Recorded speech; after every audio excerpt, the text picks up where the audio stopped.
හැමෝටම අයිබෝවන්. මම දැන් ඉන්නේ පේරාදෙණිය ඓතිහාසික ගැටඹේ පන්සලේ ගැටඹේ බෝධීන් වහන්සේ ළඟ. වෙනදට නම් මේ සෑමලුව පිරෙන්නම මේ බෝමලුව පිරෙන්න මිනිස්සු ඉන්නවා. හැබැයි අද මිනිස්සු නැහැ. එතකොට මේ තියෙන්නේ පන්සල. මේ තියෙන්නේ බැමි පවුර. පන්සලේ පවුර මේ තියෙන්නේ මහවැලිගඟ. එතකොට ඔයාලා හිතන්න අර පැත්තේ මහවැලිගඟ අර පැත්තට මේ පැත්තට තමයි ගලන්නේ. ඒකට ඔයාලා හිතන්න අර තියෙන වතුර පාර මෙන්න මේ බැම්ම මට්ටමටත් ඇවිල්ලා මේ බැම්ම මට්ටමිනුත් උඩට ඇවිල්ලා මේ පන්සලේ බෝධීන් වහන්සේ ළඟට යන්න වතුර පිරලා තියෙනවා.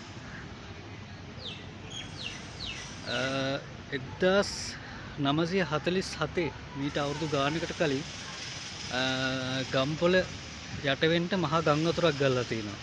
ඒ ගම් වතුර ගලද්දිත් මේ මහවැලි ගඟ උතුරලා තියෙනවා. හැබැයි මේ බෝධීන් වහන්සේ වැඩේ ඉන්න මේ භූමිය යට උන්නේ නැහැ කියලා ඒ කාලේ එහෙම සිද්ධියක් වෙලා තියෙනවා. ඒක නිසා මිනිස්සු හිතලා තියෙනවා මෙතන ගොඩක් ખાස්කම් තියෙනවා කියලා. ඒ නිසා මේ බෝධීන් වහන්සේ ඓතිහාසික එහෙම නැත්නම් අර මිනිස්සුන්ගේ වචනින් කිව්ව සත්ත්ව බෝධියක් කියලා මිනිස්සු වන්දනා කරන්නට ඇවිල්ලා තියෙනවා.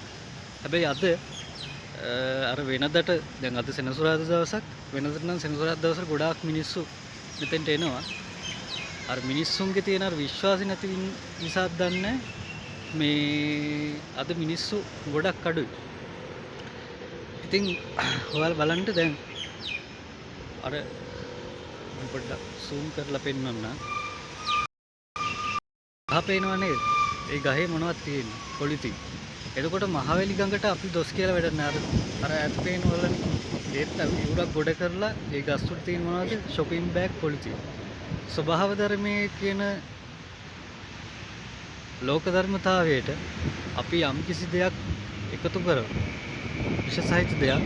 එයා ඉබේම වගේ පිරිසුදු වෙනවා. ඒ නිසා මම ගොඩාක් දැක්ක මේ තැන්වල මහවැලියයි මේ තරම් අකීකරුනේ ස්වභාව ධර්මයයි මේ තරම් අකීකරුනේ කියලා. ඔන්න අකීකරු වීමට හොඳම සාක්ෂි තමයි අර පෙන්ලා තියෙන්නේ. පේනවනේ? විස කියන දේවල් එකතු කරොත් ස්වභාව ධර්මයට එයා ඉබේම පිරිසුදු වෙනවා. ඉතින් ඒ නිසා ස්වභාව ධර්මයේ කියන ලෝක ධර්මතාවයට කරන්න බැරි දෙයක් නැහැ. ඒ නිසා අපිට මිනිස්සුන්ට හැදෙන්න අවසාන අවස්ථාවක් දීලා තියෙනවා. ඒ නිසා අපි පුළුවන් තරම් මේ ස්වභාව ධර්මයට හොඳ දේ එකතු කරන්න ඕනේ. ඔයාලා කොහේ හරි ගිහිල්ලා කන මොනවා හරි අපි හිතමු පොලිතින් කෑල්ලක් කියලා ටොපී කොලයක්වත් අඩුම තරම් බිම දාන්න එපා. ප්ලාස්ටික් බෝතලයක්වත් වතුරට දාන්න එපා. එහෙම වුණොත් මෙන්න ඔය වගේ විනාශයක් තමයි සිද්ධ වෙන්නේ. ඉතින් අද විවේකී දවසක අහම්බෙන් වගේ ගැටඹි බෝධීන් වහන්සේ වන්දනා කරන්න ආවා. ඉතින් ඒ ආපු වෙලාවේ තමයි මේ වීඩියෝ ක්ලිප් එක අරගෙන ඔයාලට මේ විස්තර මම කිව්වේ. එහෙනම් හැමෝටම සුබ දවසක්. ජය වේවා.